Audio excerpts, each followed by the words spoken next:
Right, let's get going. Thank you, all of you.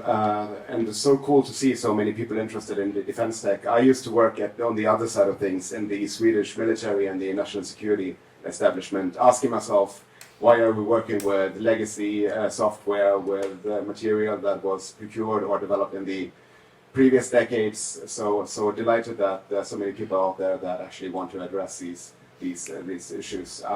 We're going to talk about, obviously, the war in Ukraine and what we have learned so far in terms of defense tech and how that ties into defense of Europe in a broader sense. And I'm delighted to be joined by this awesome tech panel, and I will ask you to just introduce yourself and what your organization does very briefly. Okay, I'll do that again. I'm the advisor for the Deputy Minister of Ukraine. We are focusing on innovation. Let's say it briefly.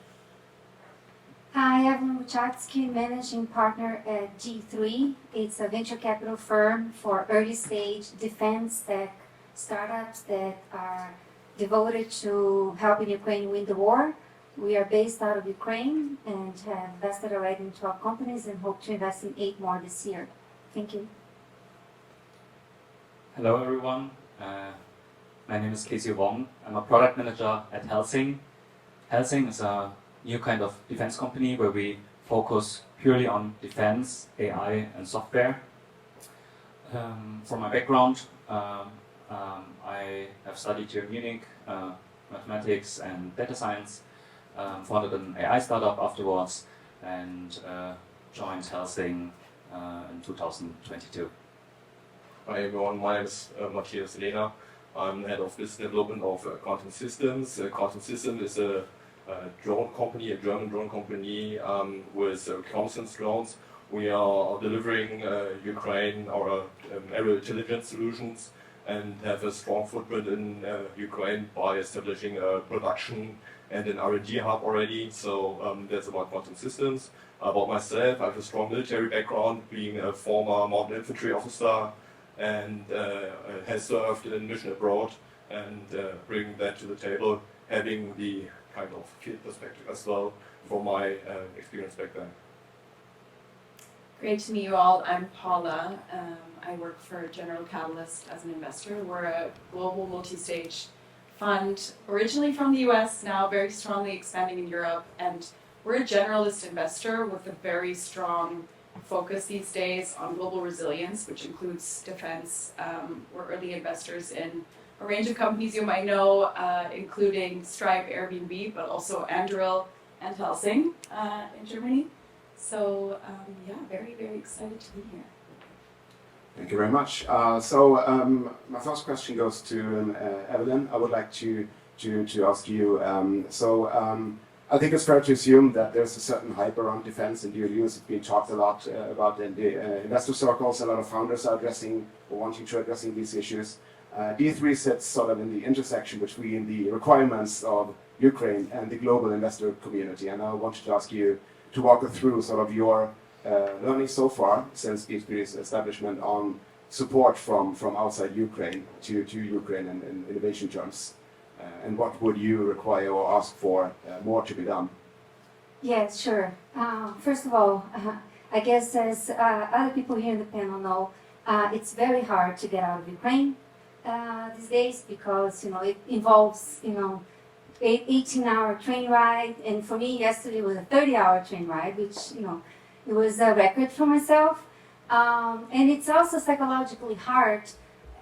For me at least, and I think for most people in Ukraine, when you cross that border outside and going out of Ukraine, psychologically it feels really bad. It feels like we're escaping, we're cheating, we're not doing enough. It's a guilt that we carry with us whenever we're not in the trench lines, quote unquote, right?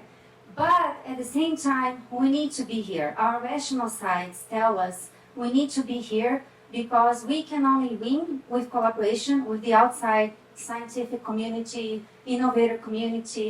We need to win on a technological basis. So that's why we're here. And learning so far is that I think Ukraine is creating a whole new generation of defense founders.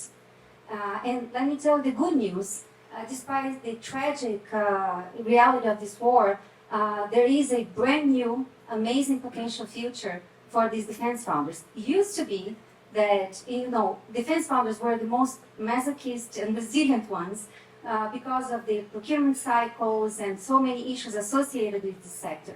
It's no longer the case. At least it hasn't been the case for the founders that dare to come to Ukraine, develop, and go to combat with their solutions and help Ukraine win the war. Why? The procurement cycles are much, much faster. We're talking months, not years. We're talking very, very large contracts. We're talking, companies that sign contracts in the tens of millions in their first year of operation. I'll give you a funny example. I was at a conference about a month ago, and I brought some Ukrainian companies to London to go on stage. And then one of the founders, put a slide there that said, for the first half of the year, and this is like a 2-year-old company, he expected to close the half of the year at 150 M. And the entire audience of, British entrepreneurs, UK defense founders, thought, oh, he can't even spell it. 150,000 is not M, it's K.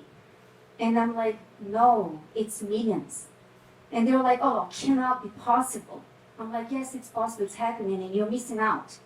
So it's time, to really engage as many of you as possible to work on the problem statements that will give us the definite advantage. And I can tell you there are some blind spots that we need help with, and I can tell you specifically the ones.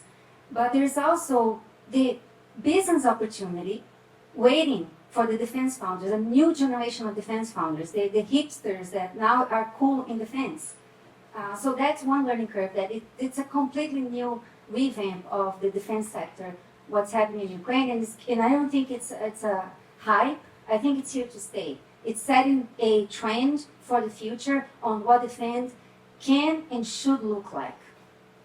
I don't want to talk too many hours. I want to give other people the opportunity to chip in as well. That's fantastic. Thank you, Eveline. I'll also be curious, just continuing on the sort of investor a bit here, Paula. You being representing a big firm in the space with a global outlook. So, is there anything you would like to add on sort of the importance of Ukraine and how that has shaped your view on things? Yeah. So first of all, I thought it was really inspiring to hear what it really looks like. You also coming from that background. What we're currently seeing is that Ukraine has really shown how the government and procurement processes can change when there's an urgency.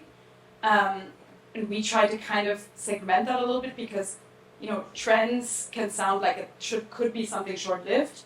And we try to segment that into what are macro trends? What are we seeing that's actually changing that will last? Because, for example, warfare is changing. And one thing, for example, we see that we think is a macro trend is Ukraine has shown that actually defense systems should shift to being more modular, changing very quickly, being software defined. That's something we think is a macro trend that will continue and that we've kind of learned through Ukraine. And then there's maybe some micro trends where, specific types of counter UAS, for example, come up, are very kind of in combat relevant. It might not be standalone companies that will also exist outside of sort of times of action. So that's how we think about looking at those learnings and segmenting them. What's a macro trend that's actually going to stay and that we should put whole companies behind, and what are micro trends that are maybe should be part of larger companies, but maybe not warrant their own. So that's kind of how we think a little bit about these shifts and how they should translate into investment areas. Is there anything that you can share, sort of looking at your transatlantic perspective? Any dynamics? I mean, we often talk about Europe being behind in security terms in general, and especially in defense tech. Is there any advice you can give this group of founders, prospective founders, when they're now approaching this space? Yeah. So there's two things there, and I might be taking away from other questions, but one thing is and this is actually a little bit more learning for the government of Europe, is that one issue we've seen in the US is that R&D, there was too much money going into pure R&D without really looking into how will that translate into actual programs, how will that actually be adopted in the field. And so the US has had some challenges with a lot of money being put in R&D with no real plan how to translate that into a longer term program. So that's maybe not to this group of defense tech founders, but that's like a big learning we're trying to, also in our work towards the government in Europe, get heard. So that's sort of one thing. The other thing we are thinking about a lot right now is obviously procurement processes are in the US and Europe have been quite complicated. It's kind of like a exclusive door. Once you get in once, you can probably move a lot of different products through. That's something that Andrew has shown very well. But it's very, very hard to like for many, many small players to get through. So one thing we're thinking through both in the US, from our learnings in the US, but now also in Europe, is how can we consolidate the efforts of different niche players towards the procurement storefront sort of the government, because it's very tough to come with like many small brands and get through that process, and that just eats up way too many resources and time of founders who should be innovating. So that's like a big, we don't have the perfect answer. I think the short answer is it's not so efficient for everyone to do it individually, and we're trying to find out what could be good solutions to consolidate the efforts or the sort of the procurement brand of innovators. And I think that's something I would urge founders in this ecosystem to look into. Well, thank you. Another topic that often comes up in sort of this transatlantic comparison is that in Europe we're obsessed about dual use with sort of a commercial civilian use case first, whereas in Ukraine obviously and in the US there's a sense of urgency to build tech with a military approach first. And I know Mathias Quantum, you have been deeply involved, this being a company that started with agricultural drones and then pivoted into sort of military use cases. And I know that even though you are a big player in this, you have also struggled to get an understanding from the EU bureaucracy and maybe investors on you also providing stuff to Ukraine and the military. Can you walk us through your learnings from that struggle? Yeah, first of all, it's, for sure we are a dual-use company. Our biggest drone fleet is right now are flying around in India. Over 500 drones are doing mappings over there, and so this is part of the story. But looking to the revenue stream from the last 2 years, obviously it's changing.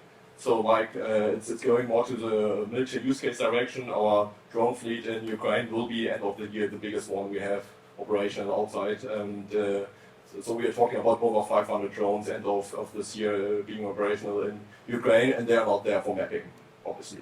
They are there for targeting, surveillance, reconnaissance, all related to having a real impact at the front line. And this is under the harshest condition you can imagine at the whole world. So drones being operational in Ukraine are I think, the top notch of our technology. And speaking about the transatlantic perspective, we as the European defense industry have right now an advantage compared to the US companies because, and that sounds harsh, we are closer to the battlefield. So what we can do is being closer to the battlefield means that being in Ukraine is an advantage right now. And that's what the Ukrainians are saying by themselves. Come to our country, test your systems, and test out what's really effective on the battlefield. And the US is trying to get this, but they are behind us. I don't know if you know the story of Skydio, who failed to be successful in Ukraine, because I think that's my assumption. There's a pond between the battlefield, and we have to understand that this is in favor for us. So it's time for our own whole industry in Europe right now an advantage to being that close to a real war scenario, even if it sounds really hard. But what I see here is we are getting this. As I said, as I'm making these quick poll here before, there are a lot of people with a background not related to the military or the defense industry, but you are all here because you're curious and you feel that something's going on. And this is right. There is something going on. There's a real war going on, and Eveline, as you said, if you're going to Ukraine and it's only an 8-hour car drive from Berlin or from here, I don't know, it's maybe 10 hours, but then you are at the border to a country which is in war. And I don't know if maybe it's only a few here, but all the Ukrainians know, if you're at the border train station in Chemishil, you're standing in a long queue waiting to enter the country, and then it was shocking for me. Then you're looking at the queue and you only see women, children, and older men. Yes, because all the men are at the front line right now, and that's an experience which is really making the reality check for you. And then going into the country, and we as Quantum System have this motto of deliver, support, and integrate. You are experiencing some real stuff, like what all the Ukrainians experience every day, like right now with the blackouts, months or years before, like all these air raids, and this is going on. And under these conditions, developing something which has real impact to do something which is purposeful, to help a country, to defend their country which got invaded, and is something which we can experience, I think, way better than maybe speaking of the American industry, which has a whole bond between them, and this is a kind of an advantage. And now speaking of dual use, I'm sure that all the experience we are gaining right now from the front line will swap over to the commercial use cases soonish. So having now our drones developed and tested under the harshest conditions you can imagine will have an impact for the commercial market as well. And it's normal, because it's been normal decades ago. And innovations out of the military is nothing new. So this is something we have to be aware of. And I think the future is, when we're seeing it right now, because you can see the future in Ukraine, the future is unmanned. It's about robotics, it's about unmanned systems, it's about everything related to these technologies. And I think they will have a real impact, firstly maybe in the military context, but soonish in the commercial context as well. And as a company who is being there and having both perspectives, it's an advantage. Yeah, I just wanted to add, why do most investors ask for dual use, right? It has to do with securing revenues. It's not anything philosophical, it's not trying to balance, quote-unquote, killing with doing something, tree hugging. It's not about that. It's like they understand that, defense procurement is long, and therefore you need to, make up for that with, civilian revenues until you actually break it into the defense contract. But, that's not the case anymore. At least it's not the case in our neck of the woods, right? So you don't have to be a dual case company, because guess what? Again, we go back to procurement cycles had changed. So you get revenues right away. And one thing that Ukraine did really well, and maybe Vic can comment on that, is it created certain express avenues for the more urgent needs. So Ukraine has the army of drones. What does that mean? It's taking away all the bureaucracy to get procured very fast, and helping the companies navigate certification, deployment, and procurement. Same thing now with, they're creating an army of robots and army of EW. So they're creating these paths to exactly go straight to a certified and procured product. So there is no need in our neighborhood for dual case because of that. Fantastic. Thank you for that remark, Eveline, and also Mathias for reminding us of that. While we can sit here and talk about defense technology and dual use innovation and so forth, there's actually Ukrainians fighting at this very moment and innovating for very critical, urgent needs. We have the luxury of taking the back seat here. And my question to basically all of you is, how do we maintain this momentum then that we have come together in a group like this? We talk about defense tech. Maybe we're shifting from dual use with a civilian first approach to dual use with a military approach first. So, and maybe I would like to ask you, Glib, because you reach out, you interact with a lot of European and North American governments on this. So, what is your feeling of your counterparts' understanding of that this is not something that will end with the war in Ukraine, but we have to prepare for the next battle as well. So, what's your feeling about this? Well, it's going to be a lecture. First of all, can I address some ideas? So, yeah, thank you, Eveline, about this important thought and overview of our procurement improvements. It was my main idea of my speech actually today. But you enhanced it, so maybe people really will get to the importance how if the government changed the way we procure, it really speed up the whole innovation cycle. And as well, our armed forces are also into innovation. They have their own innovation unit, they have testing grounds, so it's really speed up. If you a proactive person, as I said, you can do that. So, but then talking about the policy side, yeah, that's that was the work for the previous years. But for the moment, we actually also talking to on the government to government level to speed up partners procurement and to speed up the acquisition of innovation. We are doing that like each week. We with all of them we are following up them up. Like, hey, we are ready. Do something. Hey, we are ready. When can we sign this? Okay, we had a call. Can we do that? So I believe, for example, I've met Eston from Defense Danish Tech Cluster occasionally in Lviv, and he and their team is doing a huge job in pushing Danish government to be kind of proactive leaders in most of the efforts. So they are leading by example. What can be done to do faster? Their last initiative was to start procuring inside Ukraine as well, for Ukraine, not only outside. So we believe it's happening, and that I'm thankful for also Paula idea that we should push them and lobby them to be faster. And talking about the policy and about the people, so I had this slide about how many people are already involved in Ukrainian innovation. I don't think we could be able to do X2 from that, so I don't think we will be able to add additional, 20,000 tech talent into the innovation battlefield. So we understand that we need to also to build the roadmaps for allied forces, allied brains for you guys to be able to join fastly, to jump to work together with Ukrainian teams, to use your R&D centers, to use your scientific base. We already signed, we will soon have the NATO innovation roadmap, NATO Ukraine innovation roadmap signed on the highest level. I believe it will help.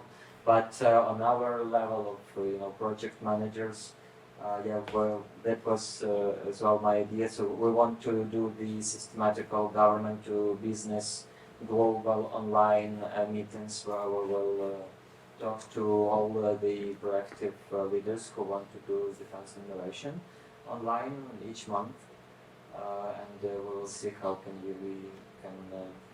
what can we build based on this communication. It's the deal. Thank you. Keesiu, I would like to ask you as well, because similar to quantum systems, you are active in supporting Ukraine, I assume, and but with a slightly different take. You work on digital battlefield solutions, and I know that Helsing is famously secretive about its business, but would you mind walking us through sort of your work so far in Ukraine, and if you have drawn any conclusions that sort of apply on European security in general, or preparing us for future conflicts? Yes, sure. We as Helsing are a company that work on multiple products, right? And we have been deeply involved in Ukraine since 2022 and support them in various areas, mainly around drones, because this is one of the key technologies that we see that play a critical role. But alongside the pure hardware, we also, as Paula said, can perceive how critical the role of software-defined capabilities, and in particular AI, is already today, right?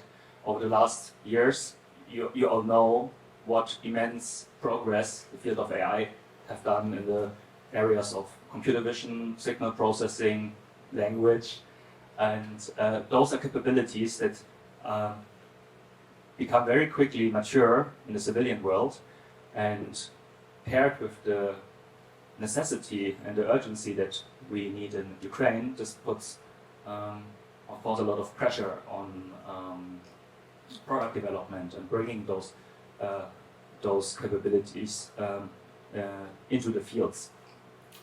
And one thing that we see is that doing this via software, bringing capabilities via software into the field, is actually much faster, because obviously you don't need to build large factories or so, and also pretty obvious, software capabilities are flexible. They can be more easily updated, and they do scale better, right? So software capability that is developed once, you have nearly zero additional cost if you want to scale them 10 times on 10 more platforms. And this becomes also apparent in Ukraine, that this is important because the war is now going much longer than everyone expected, and economics of war does play a role. And people do start to think about their getting the most bang for the buck, basically, and realize it's not sustainable to shoot down a cheap drone with a $1 million missile every time, right? So software needs to play a critical role. Yeah, I wanted to emphasize the role of software with a joke. We all, in our innovation units, we always, from time to time dream about what will be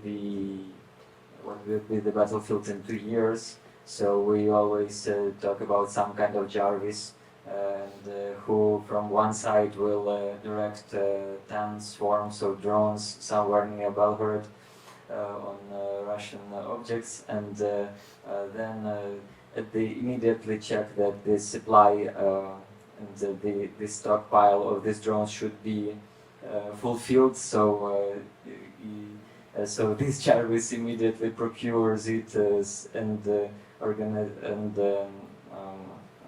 submit it into our ERP system that is connected to German logistical hub. We already have the ERP system from Germany to the battlefield where we track all the supplies. So it's it can be something like that, like super smart algorithms that will help people to do this. Yeah. Mathias, do you want to weigh in? Yeah, I just want to add something about this discussion. And as Philip highlighted, it's a future talks thing. But there's a sense of urgency in Ukraine. We need solutions now for the developments on the battlefield. And now focusing on things that could come, like a Jarvis kind of AI solution in the future, is maybe a little bit distracting. Because right now, the real need on the battlefield is different. And the real need on the battlefield is, from my point of perspective right now, a lot about counter-UAS solutions, about solutions operating in GNS9 environment, and these kind of solutions are needed right now. And if we get distracted by future talk, I think it's not helpful. And for us as a company being in Ukraine, it's very helpful to being with we have up to 40 employees right now in Ukraine. With the production ramp up, there will be more. It's really good to having every time the reality check. So if our engineers are talking about solutions, which could be future talk solutions, they are bringing us back to reality. They are saying, good, but we need this. We have to develop this, and we have to focus. And this is really helpful. And I think having this in mind is only possible if you're in Ukraine.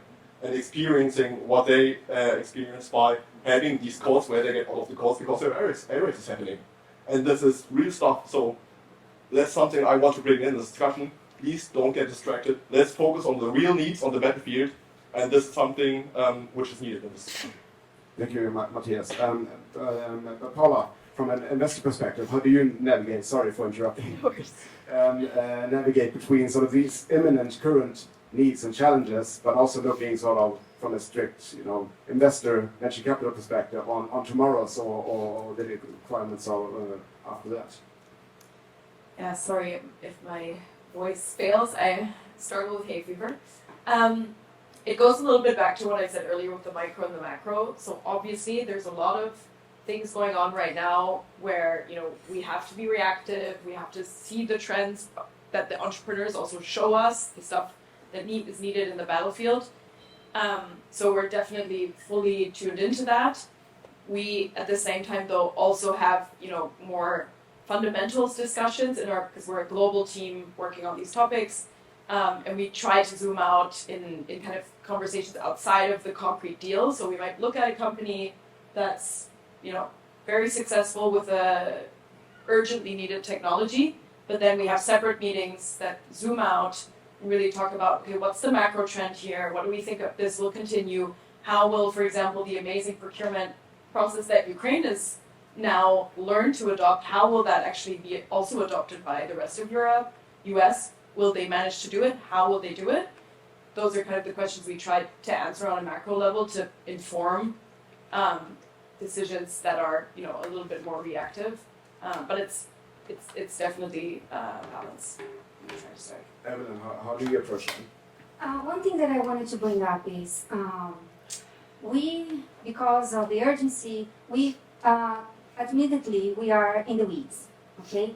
So one thing that the investors in the US and NATO Innovation Fund and some others are doing well is also focusing on the future conflicts with moonshots. Because quite frankly, right now it's an arms race. So we innovate, they innovate. And when we innovate, they adjust, So it's a little bit of a rat race, right? And we try to barely stay a little bit ahead, right? So that's what's happening now. So we are on the weeds. Now, the people who are not with us on this, of course, there is side of not relating, but there is the good side of being a little bit more long-term visioned and working on the atomic bomb, if you will. Because that atomic bomb gave the US an advantage that lasted, a few years, right? And the advantages that we get now they last a few months, okay? So one advantage that's coming up soon, you will see in the news, is we are working with an American company on an interceptor for Orlands, Zalas, and Supercams, right? I was at the factory, can't, of course, reveal a lot of details, but that will be, at least for a good 3 to 6 months, a game changer in the battlefield, because the Russians rely a ton on the recon drones, for artillery, for Lancets, and they rely a ton. They will be completely destabilized, and we look for those kind of destabilization factors to have that breakthrough that will put down the sandcastle. Because on the other side, trust me, it's a sandcastle. There is no foundation. And maybe that will be that one little activation energy that will do the job and they will crumble, right? That's our hope, and that's why we continue to innovate in little pieces. But it's important for the future to have on the background, by folks that are not so heavy in the weeds, to be investing in those, long-term things. So be on there, watch out for the interceptor. You will see on the news. It's going to be amazing. And I look forward to having that little bit of advantage, even if it lasts 3 to 6 months. Fantastic. Thank you very much. And so, yeah, we got just a few more minutes. So, Keesiu, please some insights on this, and maybe we have time for 1 or 2 questions from the audience. I just wanted to add to the discussion because I think it's important.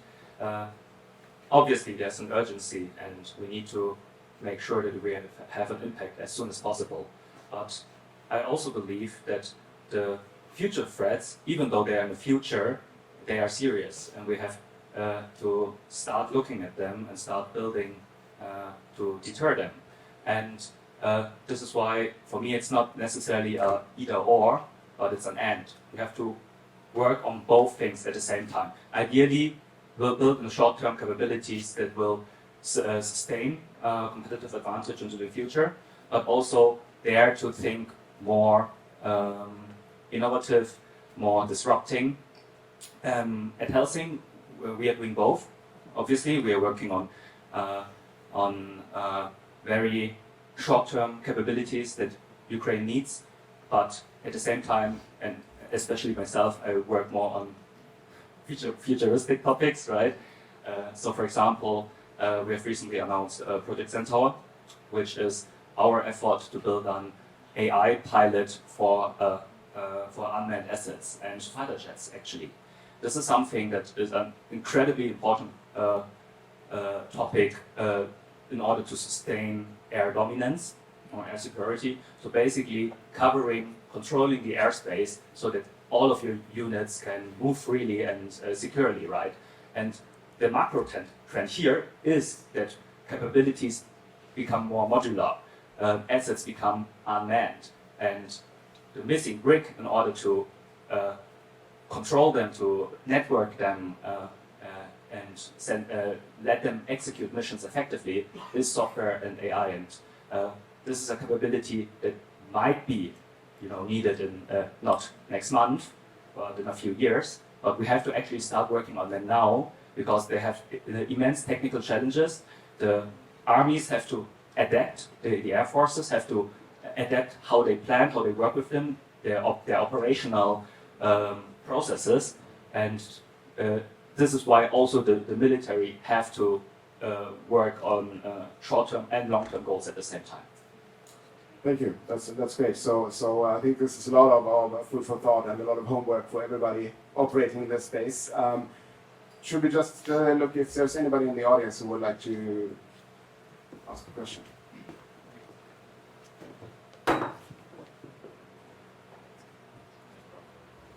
So this is for Eveline. So right now I'm part of scaling a commercial heavy industrial manufacturing startup, but looking to go into founding a defense hardware company.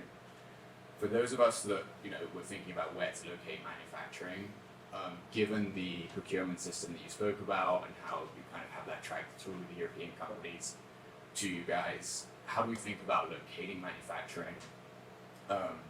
And then when you're talking about that, could you just allude to, Andrew's gone for like a build first approach instead of hey, give us money and we'll go and develop like this product. Could you just talk about how you guys are thinking about hardware products and then just kind of the tactical level of where to locate manufacturing? Where is your company incorporated? Still super early, so we'll be UK. Okay, UK. So you can have the best of both worlds, right? So if you have some level of manufacturing in Ukraine, you qualify for the express pass in procurement. Okay, I'm going through that with one of my portfolio companies, which is a US company, but they will set up manufacturing. It's not the entire manufacturing, but a part of it in Ukraine, exactly for that purpose, and also logistical purpose. It's also learning, because you're closer to the battlefield. So there are advantages into setting up manufacturing in Ukraine. And happy to help anybody. It doesn't matter if you have a financial interest. What we want is to win the war, and we do this all the time. And also, at the same time, you can tap into the UK MOD budget. So it is really the best of all worlds here.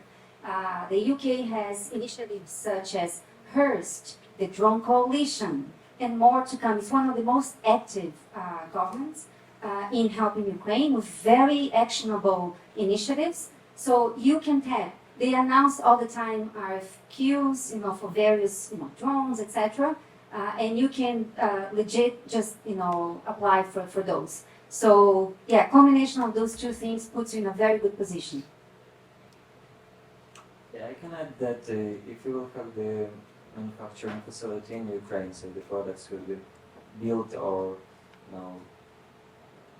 assembled in Ukraine, it will be easier with the customs because we're using these dual-use words and stuff. But while we are testing a lot of, every week we are testing some new technological model. And every week is some kind of new challenge how to get it through customs, and we are doing this, so it can be done. But especially if to maybe beyond the dual use, maybe you will have some ammo there or something like that, so some explosives. It's better to manufacture it in Ukraine. Most probably it will be better from the economical side, financial side of it as well. We have kind of several early, I can say, secured regions where you can do that. So it would be beneficial. But yeah, still, if you will have the other, like in Europe or UK, it will help you with the financial side, this money flow. Good. Thank you very much for that advice. I think we are almost on schedule, so I think it's time to thank you hackers for being here and listening, and thank you panelists for sharing your thoughts. Make sure to reach out to our panelists for further discussion and questions. And with that, I think it's time for a round of applause for them.